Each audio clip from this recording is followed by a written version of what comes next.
ಹೋರಾಟಗಾರತಿಯರೇ, ಎಲ್ಲರಿಗೂ ನಮಸ್ಕಾರ. ಇವತ್ತು ನಿಮ್ಮೆಲ್ಲರ ಜೊತೆ ಈ ನ್ಯಾಯಬದ್ಧವಾದ ಅರ್ಥಪೂರ್ಣವಾದ ಕ್ರಿಯಾಶೀಲತೆಯ ಹೋರಾಟದಲ್ಲಿ ನನಗೂ ಭಾಗವಹಿಸಕ್ಕೆ ಒಂದು ಅವಕಾಶ ಸಿಕ್ಕಿದ್ರೆ ನನಗೆ ಬಹಳ ಸಂತೋಷ ಆಗಿದೆ. ನಿಮ್ಮ ಹೋರಾಟದಲ್ಲಿ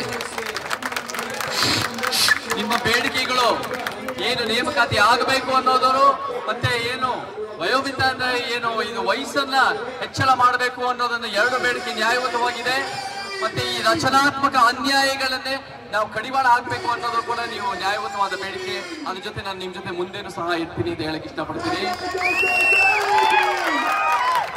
ಸ್ನೇಹಿತರೆ, ನಮಗೆ ಒಂದು ಉತ್ತಮ ಹೋರಾಟ ಅಂದ್ರೆ ಬರೀ ಎಷ್ಟು ಜನ ಸೇರ್ತಾರಷ್ಟೇ ಅಲ್ಲ, ಎಷ್ಟು ಹೆಡ್ಲೈನ್ ಬರುತ್ತಷ್ಟೇ ಅಲ್ಲ, ಬಹಳ ಮುಖ್ಯವಾಗಿ ಎಷ್ಟು ನ್ಯಾಯಯುತವಾದ ಬೇಡಿಕೆ ಇರುತ್ತೆ. ನಿಮ್ಮ ಬೇಡಿಕೆಗಳು ಬಹಳ ಗಂಭೀರವಾಗಿದೆ, ಬಹಳ ನ್ಯಾಯಯುತವಾಗಿದೆ. ಆದ್ರೆ ಈ ಸರ್ಕಾರ ಈ ನೇಮಕಾತಿ ಮಾಡೋದ್ರಲ್ಲಿ ನಿರ್ಲಕ್ಷ್ಯ ತೋರಿಸ್ತಾ ಇದೆ, ಕೇರ್ಲೆಸ್ನೆಸ್ ತೋರಿಸ್ತಾ ಇದೆ, ಅದು ಕಾಳಜಿ ಉಳ್ಳತನ ಇಲ್ಲದೆ ಇರೋ ರೀತಿ ತೋರಿಸ್ತಾ ಇದೆ. ನಮ್ಮ ಹೋರಾಟ ಆದ್ರೆ ನಾವು ಗಟ್ಟಿಯಾಗಿ ನಿಂತರೆ ಖಂಡಿತ ಬದಲಾವಣೆ ಮಾಡಬಹುದು, ಪರಿವರ್ತನೆ ಮಾಡಬಹುದು. ಯಾಕಂದ್ರೆ ಶಿಕ್ಷಣ ಅಂದ್ರೆ ಬರೀ ಒಂದು ಪುಸ್ತಕದ ಬದನೆಕಾಯಿ ಮಾರ್ಕ್ಸ್ ಕೋರ್ಸ್ ಅಷ್ಟೇ ಅಲ್ಲ. ಶಿಕ್ಷಣದ ಉದ್ದೇಶನೇ ಅನ್ಯಾಯದ ವಿರುದ್ಧ ಪ್ರತಿರೋಧ ತರೋದು. ಇವತ್ತು ಯಾರಾದ್ರೂ ಆ ಪ್ರತಿರೋಧ ತರ್ತಾ ಇದ್ದಾರೆ, ಆರ್ಟಿಕಲ್ 19 ನಾವು ಹೋರಾಟದ ಹಕ್ಕನ್ನು ಉಳಿಸ್ತಾ ಇದ್ದಾರೆ, ಒಂದು ಸಂವಿಧಾನದ ಉದ್ದೇಶ ಉಳಿಸ್ತಾ ಇದ್ದಾರೆ ಅಂದ್ರೆ ಅದು ನಿಮ್ಮಂತ ಹೋರಾಟಗಾರರೇ, ನಿಮ್ಮಂತ ನ್ಯಾಯಕ್ಕೋಸ್ಕರ ನಿಂತಿರೋರೆ.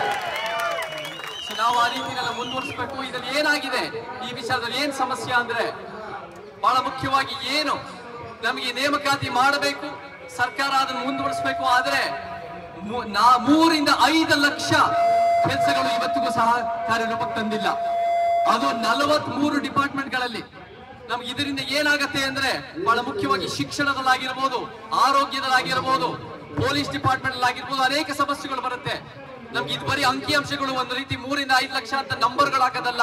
ನಮ್ ಶಿಕ್ಷಣದ ಸಮಸ್ಯೆಗಳು ನೇಮಕಾತಿ ಮಾಡಿಲ್ಲ ಅಂದ್ರೆ ನಮಗೆ ಹಳ್ಳಿ ಗ್ರಾಮೀಣ ಭಾಗದ ಶಾಲೆಗಳಾಗಿರ್ಬೋದು, ಕಾಲೇಜ್ ವಿದ್ಯಾರ್ಥಿಗಳಾಗಿರ್ಬೋದು, ಇವರೆಲ್ಲರಿಗೂ ಒಳ್ಳೆ ನಮಗೆ ಶಿಕ್ಷಣ ಸಿಗದೆ ಮತ್ತೆ ನಮಗೆ ಹಾಸ್ಪಿಟಲ್ಗೆ ಡಾಕ್ಟರ್ಸ್ಗಳು ಕೊಟ್ಟಿಲ್ಲ ಅಂದ್ರೆ ನಮ್ಗೆ ಅಲ್ಲೂ ಕೂಡ ಎಷ್ಟೋ ರೀತಿ ಸಮಸ್ಯೆಗಳು, ಎಷ್ಟೋ ರೀತಿ ಕಾಯಿಲೆಗಳಿಂದ ಸಾಯ್ಬೇಕಾಗಿ ಇಲ್ಲದೆ ಇರೋರು ಕೂಡ ಸಾಯೋ ಸಾಧ್ಯತೆಗಳಿರುತ್ತೆ.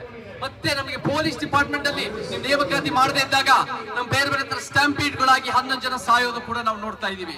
ಸೊ ಇದು ನಮಗೆ ದೊಡ್ಡ ಪ್ರಮಾಣದಲ್ಲಿ, ಇದು ಬರೀ ಒಂದು ಒಬ್ರು ಇಬ್ರು ಹೆಸರು ಸಮಸ್ಯೆ ಅಲ್ಲ, ಇದು ಪ್ರಜಾಪ್ರಭುತ್ವಕ್ಕೆ ಆಗ್ತಿರೋ ದೊಡ್ಡ ಪ್ರಮಾಣದ ಅನ್ಯಾಯ. ಇದು ನಮಗೆ ಶಿಕ್ಷಣ ಸಿಗದೆ ಇದ್ರೆ ಎಷ್ಟೋ ಜನ ನಮಗೆ ಉದ್ಯೋಗ ಇಲ್ಲದೆ ಬಹಳ ಡಿಪ್ರೆಷನ್ ಇಂದ ಆಗಿರ್ಬೋದು, ಸೂಸೈಡ್ ಗಳಾಗಿರ್ಬೋದು, ಎಷ್ಟೋ ಒಂದು ರೀತಿ ಅವ್ರ ಕೆಲ್ಸಕ್ಕೆ ಏನು ಯೋಗ್ಯ ಇರುತ್ತೆ, ಅರ್ಹತೆ ಇದೆ, ಅದಕ್ಕೆ ಕಡಿಮೆ ರೀತಿ ಆ ಒಂದು ರೀತಿ ಸಮಸ್ಯೆಗಳಾಗ್ತಿರೋದು ನಡೀತಾ ಇದೆ. ಇದು ಎಲ್ಲ ಒಂದ್ ಕಡೆ ಈ ಸರ್ಕಾರ ಉತ್ತಮ ಸಮಾಜ ಕಟ್ಟೋದು, ಈ ನಿರುದ್ಯೋಗ ತೆಗೆದಾಕದ್ ಬಿಟ್ಟು ಒಂದು ನಿರುದ್ಯೋಗ ಸೃಷ್ಟಿ ಮಾಡೋ ಫ್ಯಾಕ್ಟರಿ ತರ ಕೆಲಸ ಮಾಡ್ತಾ ಇದೆ ಈ ನೇಮಕಾತಿಗಳನ್ನ ಮಾಡದೇ ಇರೋ ರೀತಿಯಲ್ಲಿ. ಸೊ ನಾವ್ ಹೇಳ್ತೀವಿ, ಮುಖ್ಯಮಂತ್ರಿ ಅವರೇ ನೀವು ನುಡಿದಂತೆ ನಡೀತೀರಾ ಅಂತ ಹೇಳ್ತೀರಾ.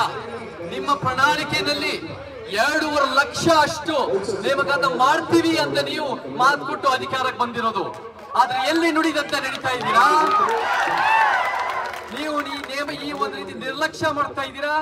ಈ ಒಂದು ಇನ್ಎಫಿಷಿಯನ್ಸಿ ಆಗ್ತಾ ಇದೆ, ಇದರಿಂದ ಕರಪ್ಷನ್ ಹೆಚ್ಚಾಗ್ತಾ ಇದೆ, ಇದರಿಂದ ಬೇರೆ ಬೇರೆ ರೀತಿ ಸಮಸ್ಯೆ ಆಗ್ತಾ ಇದೆ. ಇದನ್ನ ನೀವು ಸರಿಪಡಿಸ್ಕೋಬೇಕು, ಇದರಿಂದ ದೊಡ್ಡ ಪ್ರಮಾಣದಲ್ಲಿ ಬದಲಾವಣೆ ಆಗಬೇಕು ಅಂತ ನಾವು ಹೇಳ್ತೀವಿ. ಮತ್ತೆ ಮುಖ್ಯವಾಗಿ ಈ ಹೋರಾಟದ ಜೊತೆ ಶಾಶ್ವತವಾದ ಪರಿಹಾರ ಬೇಕು ನಮ್ಗೆ.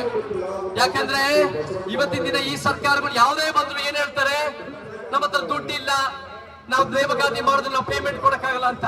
ದುಡ್ಡು ಎಲ್ಲಿಂದ ತರಬೇಕು? ಇವತ್ತು 4 ಲಕ್ಷ ಕೋಟಿ ಬೊಕ್ಕಸದಲ್ಲಿದೆ. ಎಲ್ಲಿಂದ ದುಡ್ಡು ತರಬಹುದು ಅಂದ್ರೆ ಜನಸಾಮಾನ್ಯರ ಮೇಲೆ ತೆರಿಗೆ ಹಾಕೋದಲ್ಲ, ನಂದಿನಿ ಹಾಲ್ ಮೇಲೆ ತೆರಿಗೆ ಹಾಕೋದಲ್ಲ, ನಮ್ಮ GST ಮೇಲೆ ತೆರಿಗೆ ಹಾಕೋದಲ್ಲ. ಈ ಉಳ್ಳವರ ಹತ್ರ, ಯಾರು ನಿಮ್ ಪಕ್ಷದಲ್ಲೇ ಹೆಚ್ಚಾಗಿದ್ದಾರಲ್ಲ, ಈ ಒಳ್ಳೆಯವರು ಸದಾಶಿವನಗರ ಡಾಲರ್ಸ್ ಕಾಲೋನಿಯಲ್ಲಿ 1% ಜನರ ಹತ್ರ 40 ರಿಂದ 50% ಆಸ್ತಿ ಇದೆಯಲ್ಲ, ಆ 40 ರಿಂದ 50% ಮೇಲೆ ಪ್ರಗತಿ ಪರವಾಗಿ ತೆರಿಗೆ ಹಾಕಿ, ಅವರ ಐಷಾರಾಮಿ ಗಾಡಿಗಳ ಮೇಲೆ ದೊಡ್ಡ ಪ್ರಮಾಣದ ತೆರಿಗೆ ಹಾಕಿ, ಅವರ ಪ್ರಾಪರ್ಟಿ ಮೇಲೆ ತೆರಿಗೆ ಹಾಕಿ, ಅವರ ಬೇರೆ ಬೇರೆ ಕರೆಂಟ್ ಮೇಲೆ ತೆರಿಗೆ ಹಾಕಿ, ಇದನ್ನು ಹಾಕಿದಷ್ಟು ರಾಜ್ಯ ಸರ್ಕಾರದ ಹಣ ಬೊಕ್ಕಸ ಹೆಚ್ಚಳ ಆಗತ್ತೆ. ಅದರಿಂದ ನೀವು ಎಲ್ಲರಿಗೂ ಸಂಬಳಗಳು ಕೊಡಬಹುದು, ಸರ್ಕಾರನ ದೊಡ್ಡ ಪ್ರಮಾಣದಲ್ಲಿ ಬೆಳೆಸಬಹುದು, ಸಾರ್ವಜನಿಕವಾಗಿ ಸರ್ಕಾರನ ನೇಮಕಾತಿ ಮಾಡಿ ಸಾರ್ವಜನಿಕ ಒಳ್ಳೇದು ಮಾಡಬಹುದು. ಆದ್ರೆ ಈ ರೀತಿ ಮಾಡದೆ ನೀವು ಮಾತಾಡ್ತೀರಾ DCM ಅವರು ನಟ್ಟು ಬೋಲ್ಟು ಟೈಟು ಅಂತ. ನೀವು ಈ ವ್ಯವಸ್ಥೆಯನ್ನು ನಟ್ಟು ಬೋಲ್ಟು ಟೈಟ್ ಮಾಡಬೇಕು. ಈ ಅನ್ಯಾಯದ ವ್ಯವಸ್ಥೆ, ಈ ಭ್ರಷ್ಟಾಚಾರದ ವ್ಯವಸ್ಥೆ, ಈ ನೇಮಕಾತಿ ಮಾಡದೇ ಇರೋ ವ್ಯವಸ್ಥೆಯನ್ನು ನಟ್ಟು ಬೋಟು ಟೈಟ್ ಮಾಡಿ ಬಿಟ್ಟು ಕುಪ್ಪಿ ಮೇಲೆ ಬ್ರಹ್ಮಾಸ್ತ್ರ ತಗೊಂಡು ಸಿನಿಮಾ ನಟರ ಮೇಲೆ ಮಾಡೋದನ್ನ ಪ್ರಯೋಜನ ಇಲ್ಲ. DCM ಅವರೇ, ಸೊ ನಾನು ಹೇಳ್ತೀನಿ, ನಮ್ಗೆ ಶಾಶ್ವತವಾದ ಪರಿಹಾರ ಬೇಕು. ಈ ಸರ್ಕಾರಗಳಿಗೆ ನಾವು ನಂಬಕ್ಕಾಗಲ್ಲ, ಇವ್ರಿಗೆ ಅಧಿಕಾರದ ಹಪಾಹಪಿ ಮಾತ್ರ.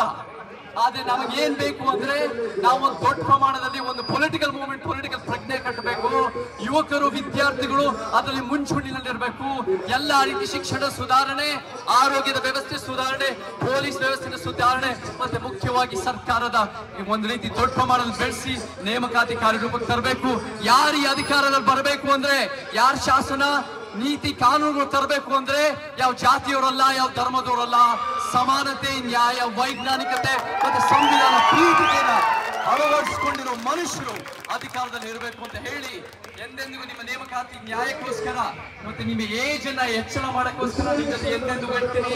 ಈ ಅನ್ಯಾಯ ನಾವೆಲ್ಲ ಸೇರಿ ಖಂಡಿಸಬೇಕು. ಯಾವುದೇ ಅನ್ಯಾಯ ಆದ್ರೂ ಕರ್ನಾಟಕದ ನಮ್ಮೆಲ್ಲರ ಅನ್ಯಾಯ, ಆ ಅನ್ಯಾಯದ ವಿರುದ್ಧ ನಾವೆಲ್ಲ ಗಟ್ಟಿಯಾಗಿ ನಿಂತ್ಕೊಳ್ಳೋಣ ಹೇಳಿ ನಾನು ಮಾತು ಮುಗಿಸ್ತಾ ಇದ್ದೀನಿ. ಎಲ್ಲರಿಗೂ ಜೈ ಕರ್ನಾಟಕ, ಜೈ ಭೀಮ್.